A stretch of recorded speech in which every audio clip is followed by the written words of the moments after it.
Hello everyone, welcome back. मैं Joginder Kumar. In this video, we detail about the formation of ecto यानी extra embryonic ecto, meso and endoderm जो membrane है आपके, हम उनके बारे में डिटेल कर रहे हैं. That's most important for your PMT exam, क्योंकि ये जो लेयर है हमेशा आपसे कभी ना कभी पूछी जाती हैं. एम्स नहीं होता, लेकिन उसका तो अपने आप फेवरेट क्वेश्चन था, क्योंकि एम्स अब आपका नीट के साथ कंबाइन है. बाय द वे, ये जो एक्स्ट्रा एम्ब्रियोनिक मेम्ब्रेन है, ये बहुत इंपॉर्टेंट क्वेश्चन है आपके लिए, जो आपको समझाने के लिए मैंने यहाँ पे 8 डायग्राम बना रखे हैं. बट इससे पहले हम 2 टर्म पढ़ते हैं.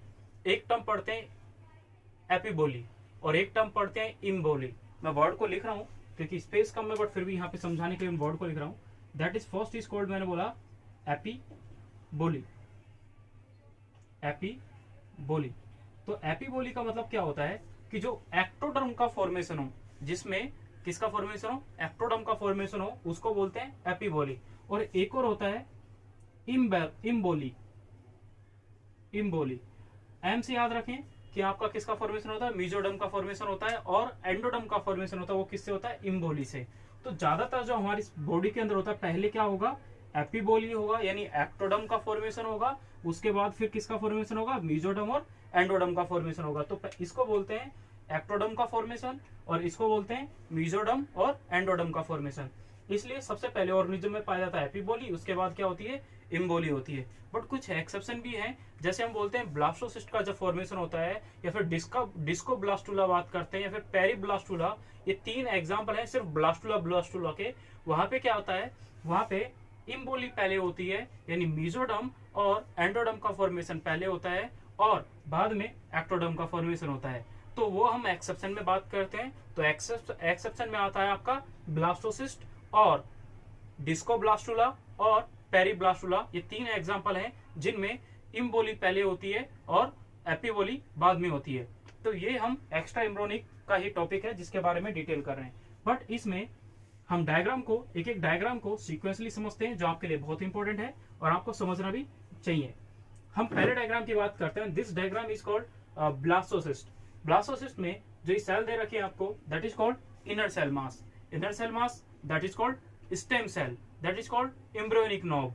ओके, यही 3 नाम जो इस रेड कलर का जो मैंने बना रखा है, इसी को आप क्या बोलते हैं, स्टेम सेल बोलते हो, या फिर इसको बोलते हैं स्टेम सेल. ओके, और ये जो पूरा डायग्राम है, ये आपका किसका डायग्राम है, ब्लास्टोसिस्ट का स्ट्रक्चर है.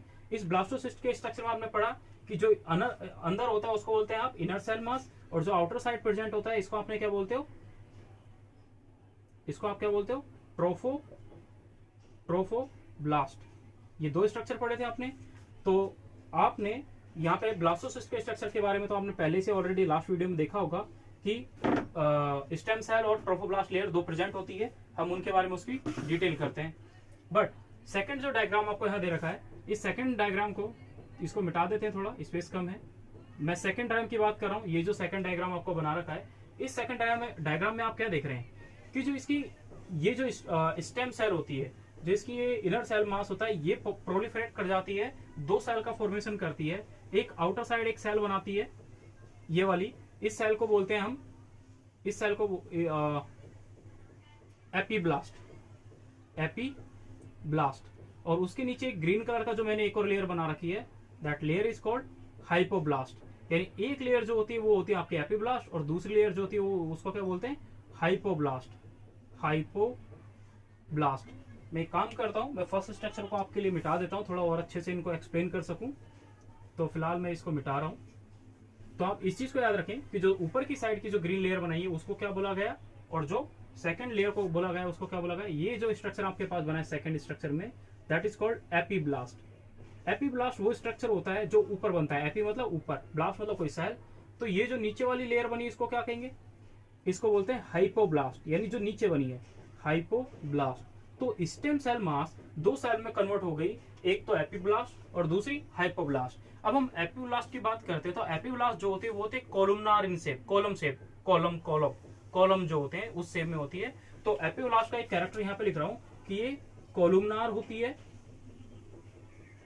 होती है, और ये वाली जो होती है ये क्यूबोइडल होती है, क्यूबोइडल सेल होती है. तो इनका जो स्ट्रक्चर होता है कुछ इस टाइप से होता है कि एक कॉलमनार होती है और एक क्यूबोइडल होती है. इसके अंदर कुछ फ्लूइड भरा होता है। ये जो फ्लूइड भरा होता है उस फ्लूइड का कुछ नाम होता है। जो यहाँ पे ये फ्लूइड भरा होता है इस फ्लूइड का नाम होता है एमनियोटिक फ्लूइड। ओके, यहाँ पे जो ये फ्लूइड भरा हुआ है that fluid is called amniotic fluid. तो इस फ्लूइड का नाम भी आपको याद रखना है कि इस फ्लूइड का नाम है एमनियोटिक फ्लूइड। ओके, तो ये जो एमनियोटिक फ्लूइड है वो यहाँ पे फिल हुआ है। तो यही है, अब यही जो सेम स्ट्रक्चर है वो यहाँ पे कंटिन्यू है, सारे जो पार्ट्स यहाँ पे तो वो भी यहाँ पे हैं। अब इसके जो थर्ड डायग्राम जिसकी मैं बात कर रहा हूँ, जो आपको यहाँ पे थर्ड डायग्राम दिख रहा है, ये वाला थर्ड डायग्राम, इस थर्ड डायग्राम में आप देखें कि आपके पास एपिब्लास्ट ये रहा, हाइपोब्लास्ट ये रहा, इसके अंदर जो फ्लूइड भरा हुआ है वो फ्लूइड एमनियोटिक फ्लूइड जिसकी हम बात कर रहे हैं, that amniotic fluid is here, that amniotic fluid is here. Okay, तो एमनियोटिक फ्लूइड अगर यहाँ प्रेजेंट है तो इसके ऊपर हम यहाँ पे पढ़ते हैं, जब आपने लास्ट वीडियो में देखा होगा जब मैं ब्लास्टोसिस्ट के स्ट्रक्चर के बारे में बताया तो मैंने बोला था कि यहाँ पे जो ये सेल्स होती हैं कुछ, जहाँ पे इनर सेल मास अटैच होती है, ये वाली जो सेल्स होती हैं हाइपोब्लास्ट की, इस हाइपोब्लास्ट की कुछ सेल जो होते हैं जिनको हम इनर सेल मास की जो रेड सेल होती है उनमें से जो 4 या 3 जो सेल्स होती हैं उन सेल्स को हम बोलते हैं सेल्स ऑफ रोबर। तो सेल्स ऑफ रोबर जो होती है वो क्या कर जाती है, डेवलप करती है या फिर एक प्रोलिफरेट करती है और एक न्यू सेल का फॉर्मेशन करती है, that is cell name is called amniotic cell. जो मैंने रेड कलर से बना रखा है इस सेल का नाम होता है एमनियोटिक सेल, एमनियोटिक सेल, इस सेल को बोलते हैं एमनियोटिक सेल। तो आप इस चीज के बारे में भी याद रखें कि एमनियोटिक सेल कौन सी होते हैं। हेडिंग आपने पढ़ी ली है तो मैं हेडिंग को एक स्पेस के लिए यूज कर रहा हूँ, हटा रहा हूं मैं इसको। तो amniotic cell, okay, sorry amniotic cell नहीं है, इसको मिटाते नहीं है, लेकिन यहाँ पे भी कुछ सेल प्रेजेंट होती है। यहाँ पे जो फ्लूइड भरा होता है उस फ्लूइड के अंदर एमनियोटिक सेल होती हैं और that fluid is called as a amniotic fluid. लेकिन ये जो सेल होती है, ये वाली जो सेल होती है रेड कलर की, इसको बनाए, इसको बोलते हैं एमनियोजेनिक सेल। क्या बोला, एमनियोजेनिक सेल, एमनियोजेनिक सेल। यानी जो सेल्स ऑफ रोबर होती है वो सेल्स ऑफ रोबर से एक न्यू सेल का फॉर्मेशन हुआ, that cells name is called amniogenic cell. And amniotic cell इसको बोला गया जो यहाँ पे एक फ्लूइड होता है, एमनियोजेनिक सेल के नीचे जो फ्लूइड भरा हुआ है उस फ्लूइड को बोलते हैं एमनियोटिक फ्लूइड। और उस एमनियोटिक फ्लूइड के अंदर प्रेजेंट होती है कौन सी सेल्स, एमनियोजेनिक सेल प्रेजेंट होती है। तो मैं यहाँ पे कुछ फ्लूइड भी बना देता हूँ, सेल बना दी मैंने रेड से। ये होता है जो ब्लैक कलर का लिखा हुआ है, that is called amniotic fluid.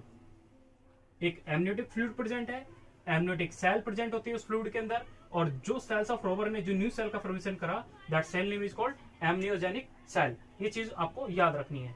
ये पूरा स्ट्रक्चर यहाँ पे कंप्लीट हुआ। अब फोर्थ स्ट्रक्चर की बात करते हैं। तो फोर्थ स्ट्रक्चर में मैं यहाँ से एमनियोटिक सेल को मिटा रहा हूं। ओके, ये जो फोर्थ स्ट्रक्चर है, ये आपका जो फोर्थ स्ट्रक्चर बना हुआ है, इस फोर्थ स्ट्रक्चर के बारे में हम डिटेल करें तो देखो सेम है। मैंने यहाँ पे एमनियोजेनिक सेल बनाई जो रेड कलर से है, सेम है। हाइपोब्लास्ट बनाया जो ग्रीन कलर से ये रहा, बट इसमें एक न्यू लेयर ऐड कर दी, बस यही ऐड किया और कुछ नहीं किया। ऊपर आपके पास एपिब्लास्ट है। यहाँ पे फ्लूइड प्रेजेंट था आपके पास, उस फ्लूइड का नाम आपने क्या रखा था, ये फ्लूइड कौन सा है आपका, जो फ्लूइड बना हुआ है that fluid is called amniotic fluid. ये जो फ्लूइड यहाँ पे प्रेजेंट है इस फ्लूइड को ही बोलते हैं एमनियोटिक फ्लूइड। ओके, तो लेकिन जो इसकी हाइपोब्लास्ट लेयर होती है वो हाइपोब्लास्ट लेयर डिवाइड करती है और एक न्यू लेयर का फॉर्मेशन करते हैं, that new layer name is extra embryonic endoderm cell, extra embryonic endoderm cell. तो ये जो सेल बनी जो ग्रीन कलर की यहाँ पे है, that name is called extra embryonic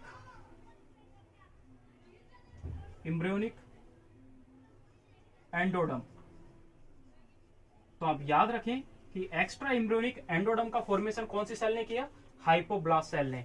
अब यहाँ पे एक चीज देखें कि यहाँ पे पहले जो फ्लूइड पाया जा रहा था उस फ्लूइड को आपने क्या बोला, एमनियोटिक फ्लूइड, लेकिन यहाँ पे इस फ्लूइड को फ्लूइड नहीं कहा जाएगा, इसको बोला जाता है प्राइमरी योक सैक। क्या बोला जाता है, प्राइमरी योक सैक। यहाँ पे प्रेजेंट होता है ये primary yolk sac.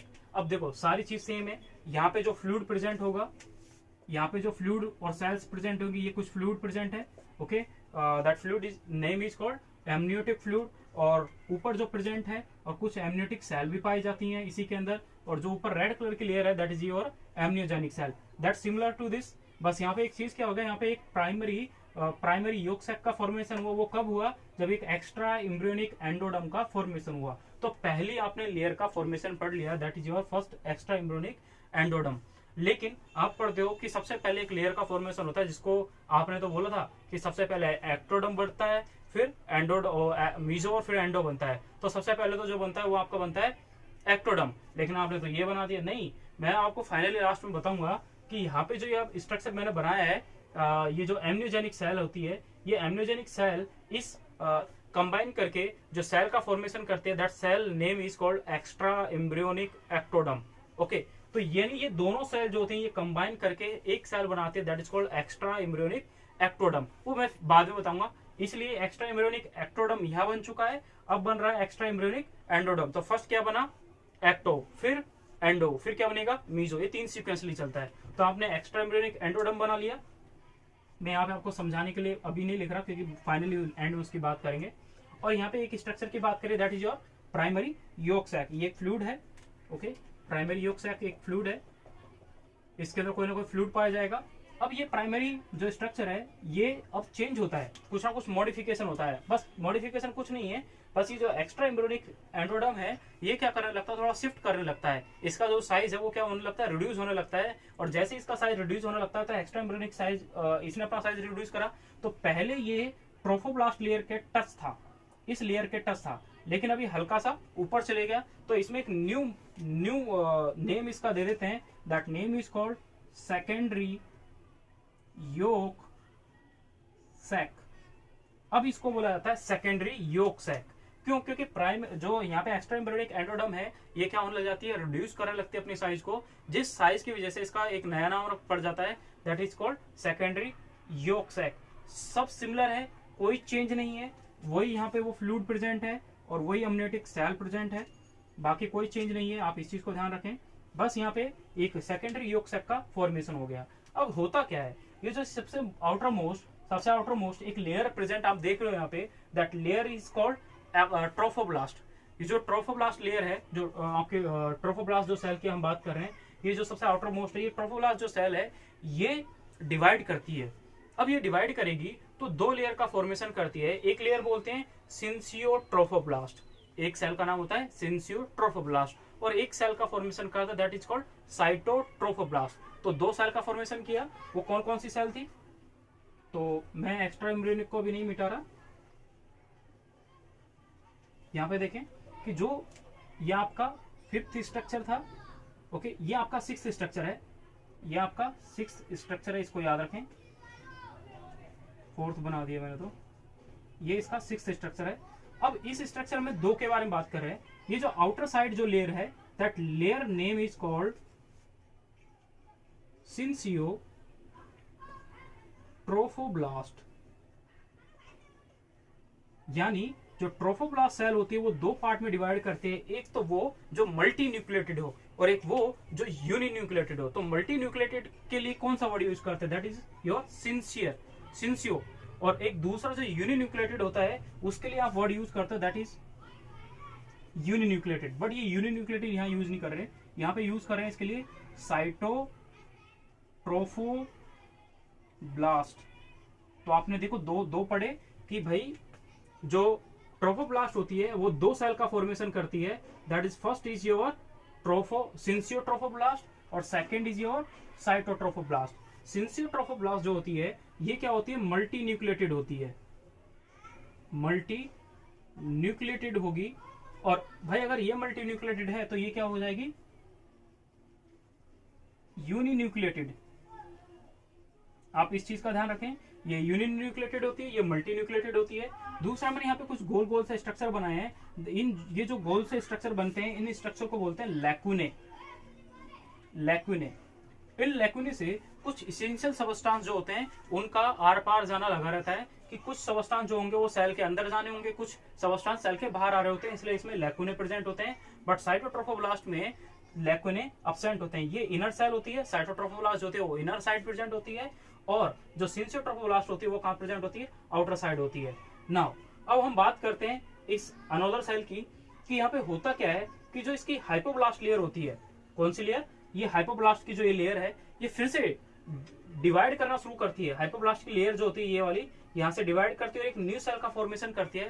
That cell name is called extra embryonic mesoderm cell. देखो एंडोडम एक्टोडम पढ़ लिया सबसे पहले, मेसोडर्म पढ़ लिया, अब बचेगा क्या, एंडो पढ़ लिया, अब क्या बचा आपके पास, मेसोडर्म। तो ये जो सेल लेयर बनी है यहाँ पे, जो मैंने पूरा ब्लैक कलर का एक बना रखा है ऐसे लेयर सा, that is called extra embryonic mesoderm. क्या बोला गया इसको, एक्स्ट्रा एम्ब्रियोनिक मेसोडर्म। तो यहाँ पे जो ये लेयर है, एक न्यू लेयर का फॉर्मेशन हुआ, that is your extra embryonic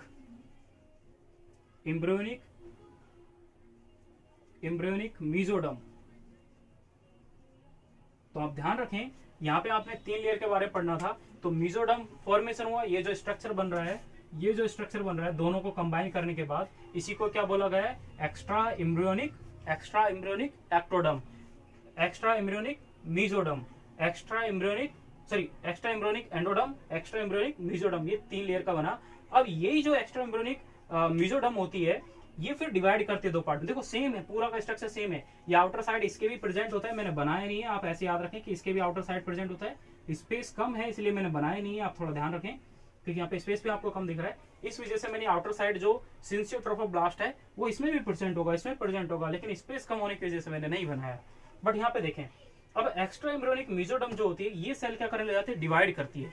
ये 2 पार्ट में डिवाइड करती है और कुछ इस टाइप से दिखती है। देखो ये पूरा एक ब्लैक कलर का मैंने पूरा ये बनाया डॉटेड स्टार शेप में, और एक मैंने ब्लू कलर की ये लेयर बनाई है। तो इस सेल का 2 नाम अलग अलग नाम होता है, तो हम उनके बारे में डिटेल कर लेते हैं। मैं इसको फिलहाल ऊपर से मिटा रहा हूं क्योंकि मुझे नेमिंग लिखनी है कुछ। तो यहाँ पे देखें कि जो ये लेयर बनती है, ये वाली सबसे आउटर साइड, इसका एक नाम होता है जिसको बोलते हैं आप प्लेनो प्लूरिक प्लैंक्नो प्लूरिक एक्स्ट्रा एम्ब्रियोनिक मेसोडर्म। समझ में आया कुछ, मैंने बोला है प्लैंक्नो प्लूरिक एक्स्ट्रा एम्ब्रियोनिक मेसोडर्म। ये जो आउटर साइड प्रेजेंट है इसको बोलते हैं स्पैंक्नो प्लूरिक, नो सॉरी आउटर साइड वाली नहीं, ये इनर साइड प्रेजेंट होती है। ये अंदर वाली जो ब्लू कलर में बनाई ना, ये ब्लू वाली होती है स्प्लेनो प्लूरिक एक्स्ट्रा एम्ब्रियोनिक मेसोडर्म। और जो ये ब्लू कलर की ये जो ब्लैक कलर की बनी हुई है, ये ब्लैक कलर वाली जो बनी है, जिसको मैंने यहाँ पे बोल रहा है, इसको बोलते हैं somatopleuric extra embryonic mesoderm. Okay, you got it what I say. First जो एक्स्ट्रा एम्ब्रियोनिक मेसोडर्म है, ये एक्स्ट्रा एम्ब्रियोनिक मेसोडर्म होती है, ये 2 पार्ट में डिवाइड कर गई। 2 पार्ट में डिवाइड करी तो इनर वाले को बोला गया आपने splanchnopleuric extra embryonic mesoderm, और जो आउटर साइड जो प्रेजेंट है ब्लैक कलर वाली, इसको मैंने नाम दिया है that is somatopleuric extra embryonic mesoderm. तो ये जो लेयर बन जाती है, इन लेयर में से हम एक अलग अलग लेयर की बात करते हैं कि जो सोमेटो प्लूरिक लेयर है, या फिर जैसे ये वाली लेयर है, ये दोनों कंबाइन करके एमनियोन का फॉर्मेशन करते हैं। ये वाली लेयर है, ये किसी और का फॉर्मेशन करेगी। ये वाली लेयर है, योक सैक का फॉर्मेशन करेगी, या फिर डिफरेंट जो आप पढ़ते हो that is amnion, allantois, yolk sac, या फिर कोरियोन, हम इनके बारे में पढ़ते हैं। तो वो जो है आप कंटिन्यू करेंगे इसी वीडियो को हमारी नेक्स्ट वीडियो के अंदर, जो आपके लिए बहुत इंपॉर्टेंट है, क्योंकि वो थोड़ा लंबा हो जाएगा, इसलिए मैं इसको यहीं पे पॉज कर रहा हूँ। नेक्स्ट वीडियो के अंदर आप इसकी सारी मेम्ब्रेन के बारे में डिटेल करेंगे। पहला तो वो स्ट्रक्चर जिसके अंदर मैं आपको बताऊंगा कि आपने कहाँ पे एक्स्ट्रा एम्ब्रियोनिक एक्टोडर्म पढ़ा, एक दूसरा वो कहाँ पे एक्स्ट्रा एम्ब्रियोनिक एंडोडर्म पढ़ा, और तीसरा आपने कहाँ पे एक्स्ट्रा एम्ब्रियोनिक मेसोडर्म पढ़ा। इन तीनों के डायग्राम के साथ साथ आप वहाँ पे जो पीएमटी का क्वेश्चन भी बनता है बहुत इंपॉर्टेंट से, उसका एक पूरे का जो फाइनल डायग्राम बनता है, जहाँ पे आप एमनियोन, क्योंकि हम ये प्लेसेंटा का फॉर्मेशन पढ़ रहे हैं कि प्लेसेंटा का फॉर्मेशन या डेवलपमेंट कैसे हुआ, तो उसके बारे में डिटेल था और ये बहुत इंपॉर्टेंट है। तो आप नेक्स्ट वीडियो को देखें। Thank you for watching video, and like करें, शेयर करें, कमेंट करें, और आपका कोई डाउट हो तो सबसे पहले उसको लिखें।